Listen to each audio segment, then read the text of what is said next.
wi mooy nañ ko tuddee ci français jubilé jubilé mooy oote bànneex oote mbégte bi jógee fi yàlla te gëmkat bi war ci gërëm yàlla bu baax ci kaw li ko yàlla defal lii wu yàlla defal waa Mboro mooy ngëm gi religion catholique diine catholique bi fi sax ëpp na léegi juróom fukki at mais officiellement juróom fukki at te loolu la ñuy xumbal tey da ci sant yàlla bu baax a baax.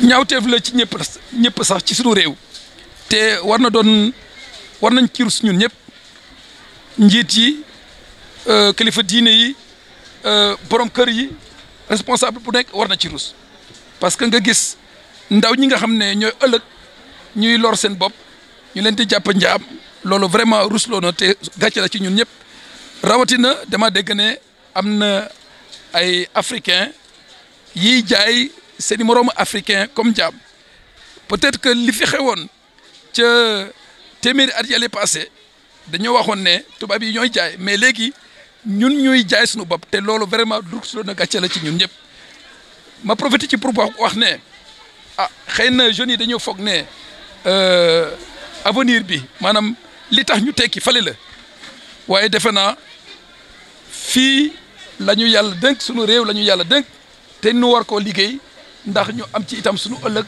sunu avenir sunu mbégte sunu développement nekkul ne da ngay jékki-jékki rek ay développement il faut que nit ñi aussi xam ne développement ndànk-ndànk lañ koy tabaxee doo jékki-jékki rek nga am succès nga am développement mais c'est petit à petit avec des programmes structuraux que le gouvernement développe et doit développer mais aussi avec ñëpp ñi nga xam ne am nañu wàll mën nañu def dara ONG yi kilifa yi képp ki nga xam ne yàlla may na ko kattan ci société bi war na ko wax war na ci wax war na jëf ndax yee nit ñi yee jeunes yi ndax ñu desfiler ñu defar sunu réew développer sunu réew église bi itam mu ngi def wàllam ndege Caritas mu ngi bokk ak gouvernement bi itam di yëngatu ci mbirum koom-koom ndax jàppale ñi nga xam ne war nañ leen jàppale ma profité ci pour wax jeunes yi ne liggéey du rek nga toog ci bureau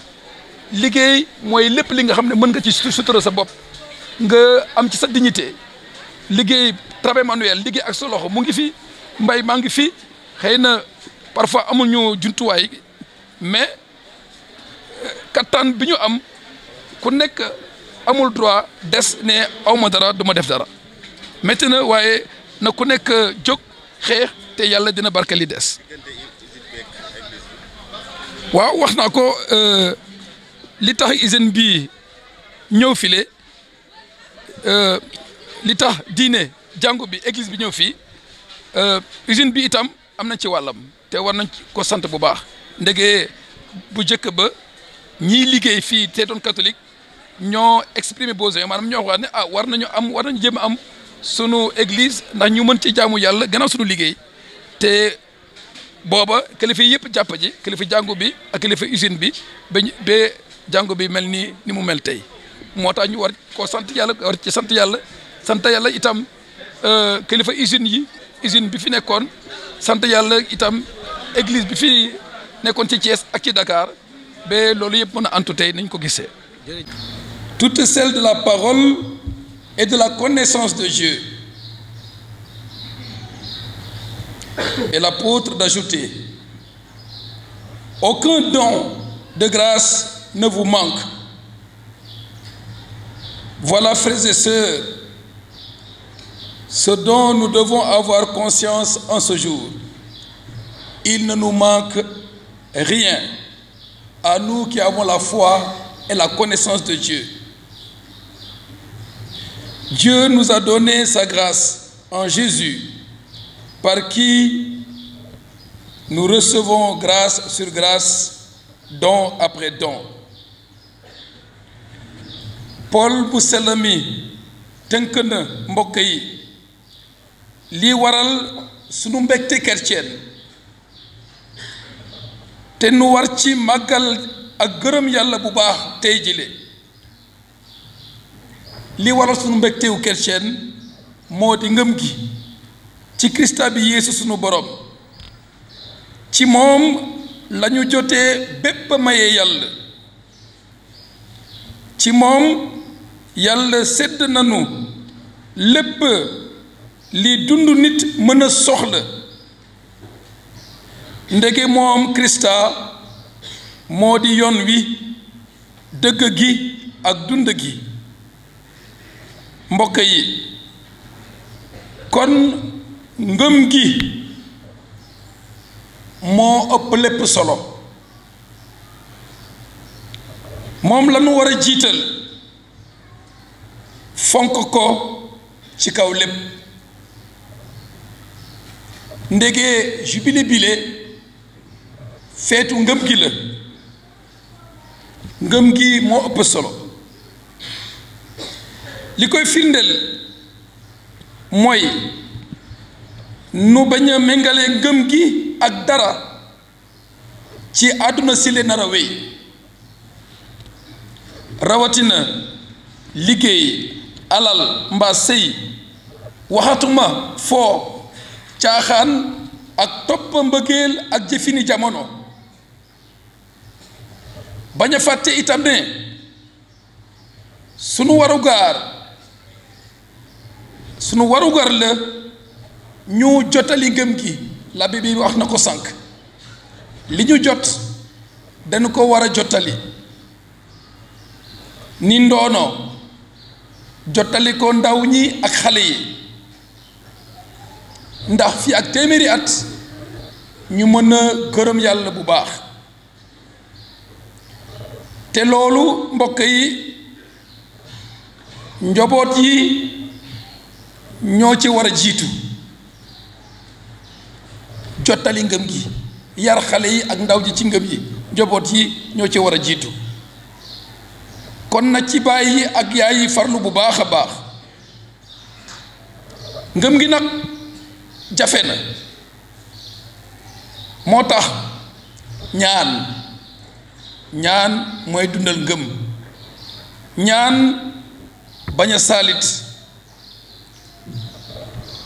gannaaw ñaan bi moytu itam liy wàññi ngëm gi. moytu ut fale ut fii maanaam ngëm gi lambatu fu nekk. liy dundal ngëm gi itam moo di mbokk yi nu faral di teew fi chrétien yi war a teew. rawatina fekkee mees ak ndaje ñaan yi ci quartier yi. teew fi chrétien yi war a teew. leneen liy dëgëral ngëm gi moo di farlu di jàng catéchisme. am na ay parents yu bare duñu xool ndax xale yi ñu ngi jàng catéchisme. fonk jàng catéchisme itam farlu ci mouvement day yokk ngëm day dëgëral ngëm. mouvement yi ak association yi.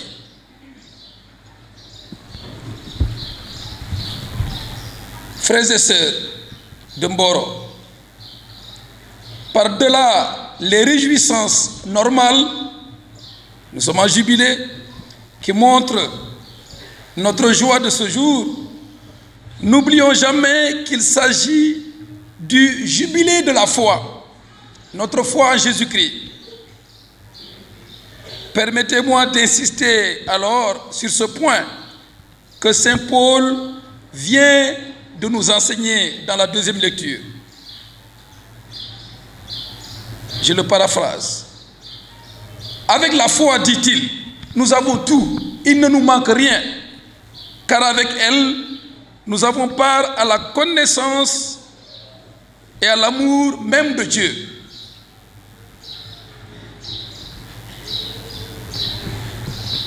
Ne négligeons donc jamais ce trésor que constitue la foi, à sauvegarder, à protéger, à sécuriser à fructifier.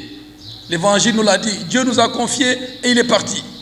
À fructifier comme un capital. Faisons attention donc, surtout vous les jeunes, car la foi n'est pas acquise une fois pour toutes. Bâtissez rek doyul. Malheureusement, nous nous engageons parfois et consciemment dans des entreprises, des réseaux qui compromettent la foi et la mettent sinon en péril, du moins en balance ou en veilleuse devant certaines situations et difficultés que nous rencontrons. Tenons ferme. Oui, frères et sœurs, rendons grâce à Dieu pour la foi qui a germé ici depuis plus de 50 ans. Mais prenons aussi l'engagement résolu de préférer cette foi à tout et d'en témoigner. Attention et vigilance pour tenir ferme dans la foi. C'est ce qui découle de l'action de grâce de ce jour et c'est aussi l'appel de ce temps de l'Avent, la vigilance, que l'évangile de ce jour nous a rappelé par des termes sans équivoque. Prenez garde, restez éveillés, veillez. La vigilance. Nous savons tous de quoi il s'agit. Pour que la foi soit toujours comme une lampe allumée, une lumière brillante, une flamme vivante, soutenue, c'est une condition, par la prière et par la lecture de la parole de Dieu, la lecture et l'écoute, par la réception des sacrements et en particulier par l'Eucharistie et la pénitence.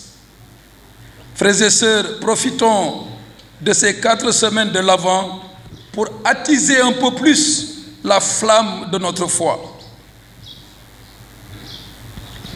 L'appel à la vigilance, qui est le message de l'Évangile, concerne aussi notre témoignage dans la cité.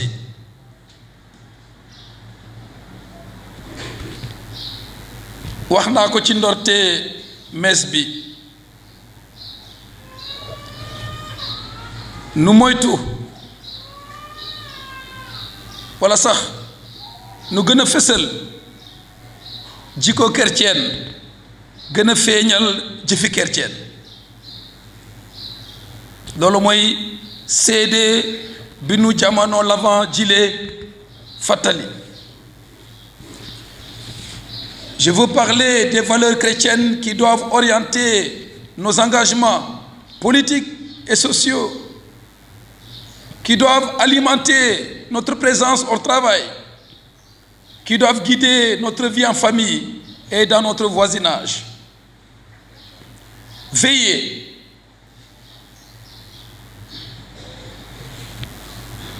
Signifie aussi ne pas se conformer aux habitudes, aux mentalités, aux manières de faire de notre temps. Voilà, non nous le ñepp a koy def. Sinon, nous diluons l'évangile et nous faisons comme tout le monde, sinon pire.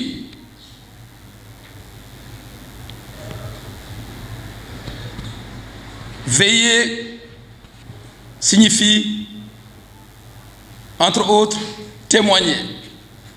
Et ce témoignage concerne aussi la communion et l'unité dans la paroisse. Je n'y insiste pas, car vous ici à Mboro, vous formez une belle mosaïque où chacun reconnaît et respecte ce qu'est l'autre, ainsi que son indispensable contribution à la vitalité et à la beauté de votre communion paroissiale et à sa prise en charge matérielle. Prise en charge matérielle. Bu jëkk ba missionnaires yi ak usine bi léegi yéen la mbokk yi na ngeen wéy di wone rafetaayu paroisse Mboro wax naa ko sànq sunu gan bi allemand ambassadeur bi ñuy def accueil bi nee naa ko lii may paroisse bi doole mooy ñëpp feneen la ñu jógee ñëpp ñi fi juddu peut-être il y a 50 ans loolu wane na ne kenn nekku fi gan ñun ñëpp sax paroisse bi ñun ñëpp ñoo ko moom loolu na ngeen ci wéy di wane boole lépp ci respect ak teralante ndax ku nekk bokk mëtali li ko war ngir rafetaayu ngëm gi ngir tabax seen njabootu paroisse ngir yore seen jàngu. Frères et sœurs, en disant merci à Dieu et à tous les acteurs de notre vie paroissiale, n'oublions pas les efforts à poursuivre,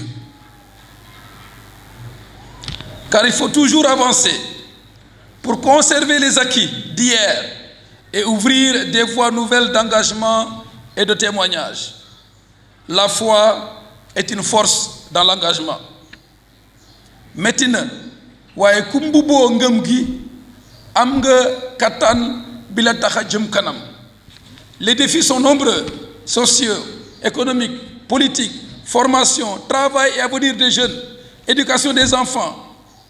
Et la paroisse doit aussi porter la vie des fidèles, surtout les plus vulnérables, leurs préoccupations et leurs espérances. C'est tout cela, frères et sœurs, que nous déposons au pied de cet autel aujourd'hui, en demandant au Seigneur de nous accorder à chacun ce qu'il lui faut et d'innombrables bénédictions pour notre paroisse. Amen.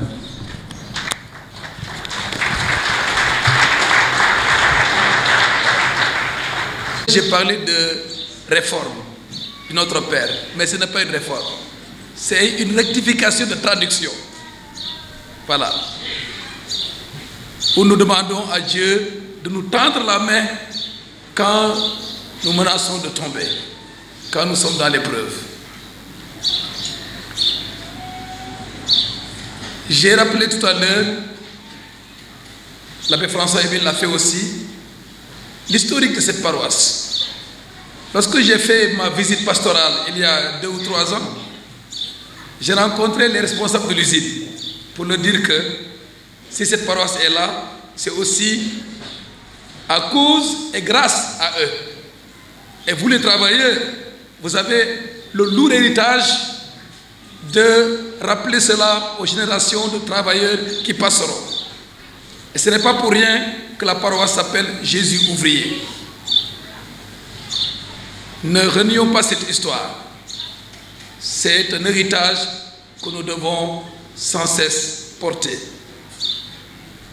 Et les jeunes, wax naa ko ci waare bi mag yi daanaka seen jaan wàcc na dina ci des kon yéen nañu yaakaar ndax fii ak juróom fukki at ñu koy fekkee yàlla xam na leen ñu mën a xumbal centenaire u paroisse bi nañu ci yàlla yóbbu ak jàmm. Il y a un autre jubilé que je vais annoncer, vous le savez déjà, le centenaire de la paroisse, de l'église même de Diourbel. L'église est construite en 1916, l'église de Diourbel. Ils célèbrent leur centenaire plus 1 an le dimanche 17 décembre. Ni ñu ñëwee fii nañu jéem a itam encourager waa Diourbel ak sunu déplacement ñi ko mën dimanche 17 décembre. Nous avons convoqué une session de lancement de l'année pastorale à Thiès qui tombe avec le lancement d'un plan quinquennal 2017-2021. Vous savez, d'ici 1 an, pratiquement 2 ans, le diocèse de Thiès va aussi fêter 50 ans, précisément le 6 février 2019. Nous lançons donc le plan. Les convocations sont parties, tout le monde ne peut pas être là, mais nous invitons vivement tous les prêtres à cette session de lancement. Tous les prêtres, tous les religieux, toutes les religieuses et tous les membres du conseil pastoral diocésain. Ils se connaissent. Le samedi prochain, 9 décembre, à la salle Abbé Jean-Baptiste, à 10 h. La participation, bien sûr, il faut bien manger, c'est 3 000, y compris le document du plan. C'est important. Le plan a été édité, nous aurons le document et ceux-là seront les relais dans les différentes paroisses avec l'équipe du plan. Soyons nombreux à cette session. Enfin, avec toute l'Église, nous partageons la joie de l'Église de Gambie. Ils ont un nouvel évêque à la personne du Père Gabriel Mendy. Nous rendons grâce à Dieu et nous implorons le Seigneur pour Kaolack et pour Tambacounda.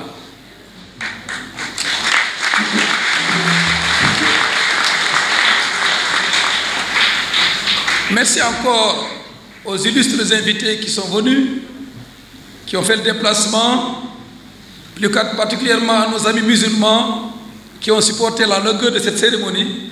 Mais ce n'est que grâce. Yal nañu Yàlla fay, yal na leen Yàlla fay seen teewaay jàppale ku nekk ci liggéeyam.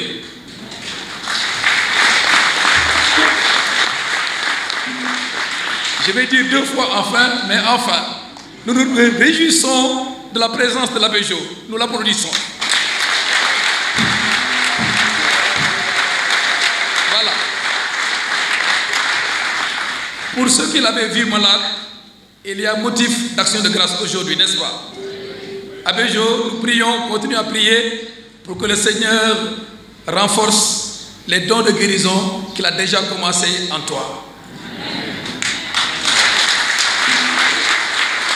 Voilà. Il a dit tout à l'heure, notre équipe, il reste membre de l'équipe des prêtres de Boro.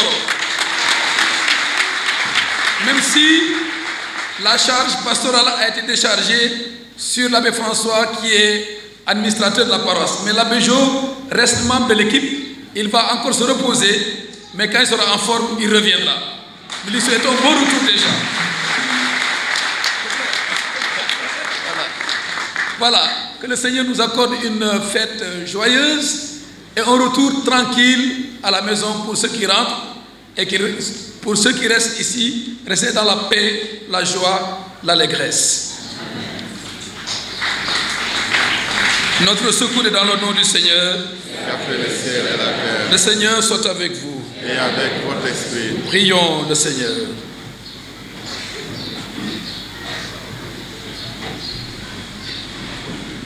Vous croyez que le Fils de Dieu est venu dans ce monde et vous attendez le jour où il viendra de nouveau, à la clarté de cette lumière qui lève, que Dieu son Père vous guide en toutes vos démarches et qu'il multiplie pour vous ses bénédictions.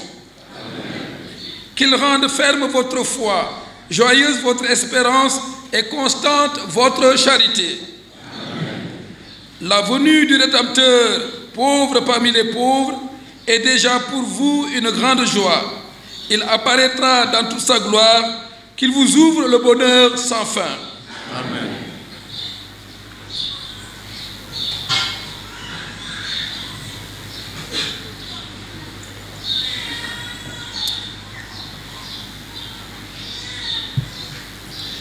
Et benedicat vos omnipotens Deus, Pater, et Filius, et Spiritus Sanctus. Amen. Allez dans la paix de